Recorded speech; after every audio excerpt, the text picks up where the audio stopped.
Hello दोस्तों, beginners point में आपका स्वागत है। और अभी हम कर रहे हैं करंट अफेयर्स 12 तारीख की। फाइज़र ने एक बार दैनिक वज़न घटाने वाली गोली लाने की योजना बनाई है। दिन में एक बार उसका इंजेक्शन लगेगा। फाइज़र ने गुरुवार को कहा वह अपनी वज़न घटाने वाली गोली डेनुग्लिप्रोन के एक बार प्रतिदिन लेने वाले संस्करण को इस वर्ष के अंत में क्लिनिकल परीक्षण में ले जाने की योजना बना रही है। इससे पहले पिछले वर्ष इस दवाई के 2 बार प्रतिदिन लेने वाले संस्करण को बंद कर दिया गया था।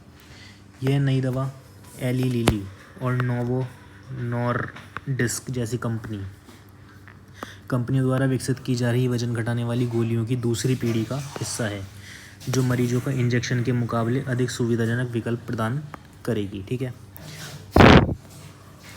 मस्क की न्यूरालिंक का कहना है कि पहले मरीज में ब्रेन चिप के छोटे तार अब स्थिर हैं, यानी कि अब क्या है, स्टेबल है।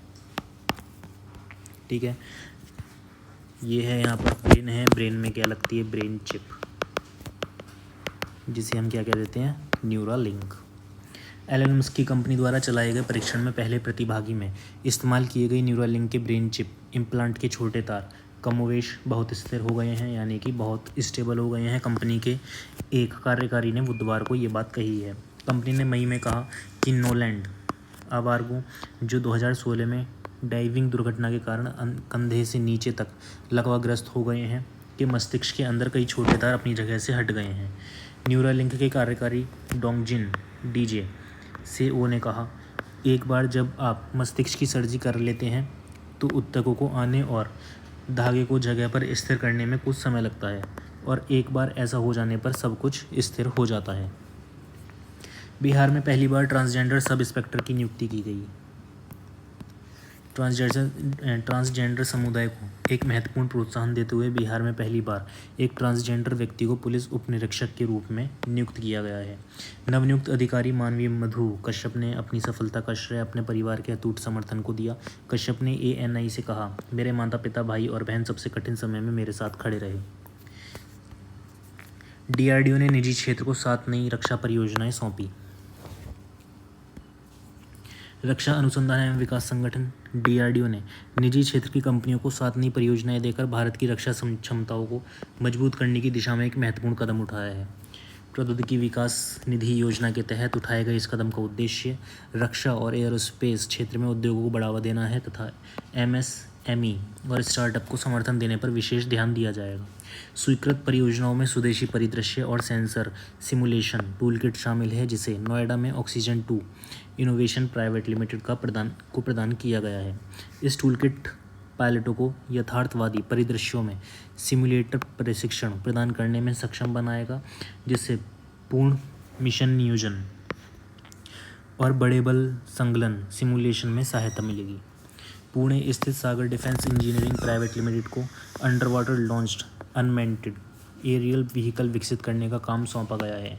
ये बहुमुखी समुद्री युद्ध क्षेत्र सहायक उपकरण कई युद्ध भूमिकाओं को पूरा करेगा, जो मुख्य रूप से खुफिया निगरानी और टोही ISR और समुद्री डोमेन जागरूकता MDA पर केंद्रित होगा। कोची स्थित startup IROV technologies private limited detection और न्यूट्रलाइजेशन के लिए लंबी दूरी के रिमोटली ऑपरेटेड व्हीकल पर काम करेगा। ये दोहरे उपयोग वाली प्रणालियाँ पानी के भीतर वस्तुओं का पता लगाने और उन्हें निष्क्रिय करने की क्षमताओं को बढ़ाएंगी, साथ ही प्रमुख संपत्तियों को सुरक्षित दूरी पर रखेंगी। बेंगलुरु स्थित craft logic labs private limited को विमान के लिए आइस डिटेंशन सेंटर विकसित करने का प्रोजेक्ट दिया गया है। ये महत्वपूर्ण तकनीक उड़ान के दौरान बर्फ जमने की स्थिति का पता लगाने में मदद करेगी, जिससे विमानन सुरक्षा में सुधार होगा। चेन्नई स्थित डाटा पैटर्न इंडिया लिमिटेड एक सक्रिय एंटीना एरे सिमुलेटर के साथ एक रेडार सिग्नल प्रोसेसर विकसित करेगा। यह तकनीक कम दूरी के हवाई हथियार प्रणालियों के परीक्षण के लिए कई लक्ष्य प्रणालियों की तैनाती की सुविधा प्रदान करेगी। बेंगलुरु स्थित accord software and system private limited भारतीय क्षेत्रीय नेविगेशन सैटेलाइट सिस्टम आधारित टाइमिंग अधिग्रहण और प्रसार प्रणाली पर काम करेगा। इस परियोजना का उद्देश्य क्या है, भारतीय उपग्रह समूह का उपयोग करके टाइमिंग सिस्टम को स्वदेशी बनाना है। अंत में कोयम्बटूर स्थित एलो हैटक प्राइवेट लिमिटेड बहुकार्यात्मक पहनने योग्य अनुप्रयोगों के लिए ग्राफीन आधारित स्मार्ट ऑफ ई टेक्सटाइल्स का विकास करेगा, जो व्यापारिक कपड़ों में उन्नत सामग्रियों की सीमा को आगे बढ़ाएगा। ठीक है।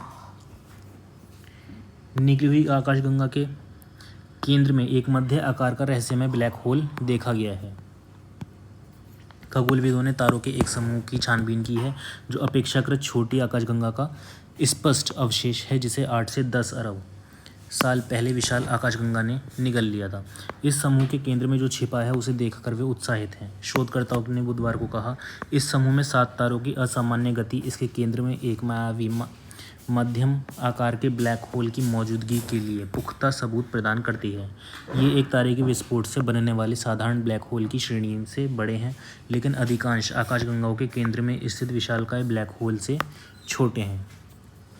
दक्षिण कोरिया उत्तर कोरियाई ड्रोनों को निशाना बनाकर स्टार वार्स लेज़र हथियार तैनात करेगा। दक्षिण कोरिया इस वर्ष उत्तर कोरियाई ड्रोन को मार गिराने के लिए लेज़र हथियार तैनात करेगा, जिससे वह सेना में ऐसे हथियारों को तैनात करने और संचालित करने वाला विश्व का पहला देश बन जाएगा। देश की हथियार खरीद एजेंसी ने गुरुवार को यह जानकारी दी। दक्षिण कोरिया ने अपने लेज़र कार्यक्रम को स्टार वार्स परियोजना कहा है। नाटो के वाशिंगटन शिखर सम्मेलन घोषणा पत्र के मुख्य बिंदु ये रहे। नाटो देशों के नेताओं ने बुधवार को वाशिंगटन में एक शिखर सम्मेलन में एक घोषणा पत्र में यूक्रेन के लिए सदस्यता प्रतिज्ञा पर जोर दिया तथा रूस के लिए चीन के समर्थन पर कड़ा रुख अपनाया। 32 देशों के ट्रांसएटलांटिक सैन्य गठबंधन के शिखर सम्मेलन घोषणा पत्र के मुख्य अंश नीचे दिए गए हैं। पहला है यूक्रेन। घोषणा पत्र में कहा गया है कि मित्र राष्ट्र अगले वर्ष के भीतर यूक्रेन को न्यूनतम 40 बिलियन यूरो $43.28 बिलियन की सैन्य सहायता प्रदान करने का इरादा रखते हैं, लेकिन नाटो महासचिव जेंस स्टोल्टेनबर्ग द्वारा मांगी गई बहुवर्षीय वित्तीय सहायता देने से पीछे रह गया। घोषणा पत्र में कहा गया है कि गठबंधन यूक्रेन को नाटो सदस्यता सहित पूर्ण यूरो अटलांटिक एकीकरण के अपरिवर्तनीय मार्ग पर समर्थन देना जारी रखेगा, जबकि कीव लोकतांत्रिक, आर्थिक और सुरक्षा सुधारों के महत्वपूर्ण कार्य को जारी रखेगा। इसमें इस बात की पुष्टि की गई कि नाटो जब सहयोगी सहमत होंगे और शर्तें पूरी होंगी तब वह यूक्रेन को गठबंधन में शामिल होने का निमंत्रण देने की स्थिति में होगा। मित्र राष्ट्रों ने यह भी निर्णय लिया कि नाटो यूक्रेन के लिए सैन्य उपकरणों और प्रशिक्षण के समन्वय का अधिकांश कार्य अस्थायी अमेरिकी नेतृत्व वाले गठबंधन से अपने हाथ में ले लेगा। कुछ राजनयिक इसे डोनाल्ड ट्रंप की व्हाइट हाउस में संभावित वापसी से प्रक्रिया को सुरक्षित रखने के प्रयास के रूप में देखते हैं, लेकिन कई लोगों को संदेह है कि अगर ट्रंप ऐसा करना चाहें तो कीव को दी जाने वाली अमेरिकी सहायता को गंभीर रूप से कम करने से रोक पाएंगे। रूस गठबंधन ने रूस की गैर जिम्मेदार परमाणु बयानबाजी और बलपूर्वक परमाणु संकेत देने की निंदा की, जिसमें बेलारूस में परमाणु हथियार तैनात करने की घोषणा भी शामिल है, और कहा कि मिन्स्क यूक्रेन में रूस के युद्ध को सक्षम बना रहा है। लेकिन घोषणा पत्र में कहा गया कि सहयोगी देश जोखिम को कम करने और तनाव को बढ़ाने से रोकने के लिए मॉस्को के साथ संचार चैनल बनाए रखने के लिए तैयार हैं। चीन घोषणा पत्र में चीन के संबंध में नाटो की पुरानी भाषा को मजबूत किया गया है तथा उसे यूक्रेन में रूस का निर्णायक समर्थक बताया गया है, तथा कहा गया है कि बीजिंग यूरो अटलांटिक सुरक्षा के लिए प्रणालीगत चुनौतियां पेश करना जारी रखे हुए है। बयान में चीन से रूस के युद्ध प्रयासों के लिए सभी भौतिक और राजनीतिक समर्थन बंद करने का आह्वान किया गया। इसमें ईरान और उत्तर कोरिया पर मॉस्को को सीधे सैन्य समर्थन देकर यूक्रेन में रूस के युद्ध को बढ़ावा देने का भी आरोप लगाया गया। बयान में चीन की अंतरिक्ष क्षमताओं के बारे में चिंता व्यक्त की गई। उसके परमाणु शस्त्रागार के तेजी से विस्तार का संदर्भ दिया गया था। बीजिंग से रणनीतिक जोखिम न्यूनीकरण चर्चाओं में शामिल होने का आग्रह किया गया। भारत प्रशांत बयान में नाटो के लिए हिंद प्रशांत क्षेत्र के महत्व पर चर्चा करते हुए कहा गया कि वहां के घटनाक्रम सीधे तौर पर यूरो अटलांटिक सुरक्षा को प्रभावित करते हैं। गठबंधन ने कहा कि वह यूक्रेन और साइबर रक्षा को समर्थन देने सहित एशिया प्रशांत भागीदारों के साथ सहयोग बढ़ा रहा है। गठबंधन गुरुवार को ऑस्ट्रेलिया, जापान, न्यूजीलैंड, दक्षिण कोरिया और यूरोपीय संघ के नेताओं के साथ सुरक्षा चुनौतियों और सहयोग पर चर्चा करेगा। यूरोपीय संघ और नाटो। बयान में कहा गया कि यूक्रेन के संदर्भ में नाटो और यूरोपीय संघ के बीच सहयोग और अधिक महत्वपूर्ण हो गया है। साथ ही कहा गया कि गठबंधन एक मजबूत और अधिक सक्षम यूरोपीय रक्षा के मूल्य को पहचानता है। इसमें कहा गया कि सुसंगत, पूरक और अंतर संचलनीय रक्षा क्षमताओं का विकास तथा अनावश्यक दोहराव से बचना यूरो अटलांटिक क्षेत्र को सुरक्षित बनाने के लिए महत्वपूर्ण है। वायु एवं मिसाइल रक्षा, परमाणु निरोध।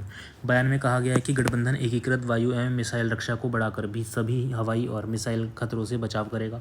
इसमें कहा गया है कि नाटो परमाणु निवारण मिशन की विश्वसनीयता, प्रभावशीलता, सुरक्षा और संरक्षा सुनिश्चित करने के लिए सभी आवश्यक कदम उठाने के लिए प्रतिबद्ध है। प्रधानमंत्री मोदी की ऑस्ट्रिया की ऐतिहासिक यात्रा राजनयिक संबंधों के 75 वर्षों को दर्शाती है। प्रधानमंत्री नरेंद्र मोदी की 9 से 10 जुलाई को ऑस्ट्रिया की यात्रा एक ऐतिहासिक घटना थी, क्योंकि यह 41 वर्ष में किसी भी भारतीय प्रधानमंत्री की ऑस्ट्रिया की पहली यात्रा थी। यह यात्रा भारत और ऑस्ट्रिया के बीच राजनयिक संबंधों की 75वीं वर्षगांठ के अवसर पर हुई, जो दोनों देशों के बीच दीर्घकालिक संबंधों को रेखांकित करती है। अपनी यात्रा के दौरान प्रधानमंत्री मोदी ने ऑस्ट्रियाई राष्ट्रपति अलेक्जेंडर वॉन डर बेलेन से मुलाकात की और चांसलर कार्ल नेहमर के साथ चर्चा की।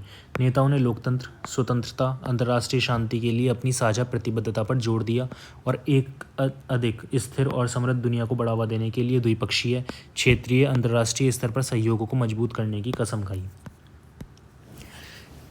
काठमांडू 2024 में 8वें साटा पुरस्कार के आयोजन के लिए तैयार। काठमांडू इस साल 19 नवंबर को आयोजित होने वाले प्रतिष्ठित साउथ एशियन ट्रैवल अवार्ड 2024 कार्यक्रम की मेजबानी करेगा। भारत, मालदीव, नेपाल, बांग्लादेश, भूटान के आतिथ्य और पर्यटन व्यवसाय के हितधारक विभिन्न श्रेणियों के तहत साउथ एशियन ट्रैवल अवार्ड 2024 के लिए प्रतिस्पर्धा करेंगे। साटा के 8वें संस्करण में गंतव्य और एयरलाइंस खंड के लिए रजत और स्वर्ण श्रेणी के लिए प्रतिस्पर्धा करने वाले विजेताओं का चयन पूरी तरह से ऑनलाइन वोटिंग के माध्यम से किया जाता है, जबकि आतिथ्य सेवा खंड के विजेताओं को 40% ऑनलाइन वोटिंग और पेशेवर जूरी सदस्यों की 60% वोटिंग के माध्यम से चुना जाता है। कोलंबो सुरक्षा सम्मेलन में 5वें सदस्य के रूप में बांग्लादेश का स्वागत। कोलंबो सुरक्षा सम्मेलन CSC, एक क्षेत्रीय सुरक्षा समूह, ने बुधवार को आधिकारिक तौर पर बांग्लादेश को अपने 5वें सदस्य के रूप में स्वागत किया। यह घोषणा मॉरिशस द्वारा वर्चुअली आयोजित 8वीं उपराष्ट्रीय सुरक्षा सलाहकार DNSA स्तर की बैठक के दौरान की गई। मौजूदा सदस्यों भारत, श्रीलंका, मॉरिशस, मालदीव ने बांग्लादेश का गर्मजोशी स्वागत किया, जबकि सेशेल्स ने पर्यवेक्षक राज्य के रूप में भाग लिया। कोलंबो सुरक्षा सम्मेलन की स्थापना 2020 में हुई थी, जब भारत, श्रीलंका और मालदीव समुद्री सहयोग पर अपनी त्रिपक्षीय बैठक के दायरे का विस्तार करने पर सहमत हुए थे। मार्च 2022 में माले में समूह की 5वीं बैठक में मॉरिशस सम्मेलन में शामिल हुआ। और इसी के साथ करंट अफेयर्स आज की हो जाती है समाप्त। धन्यवाद।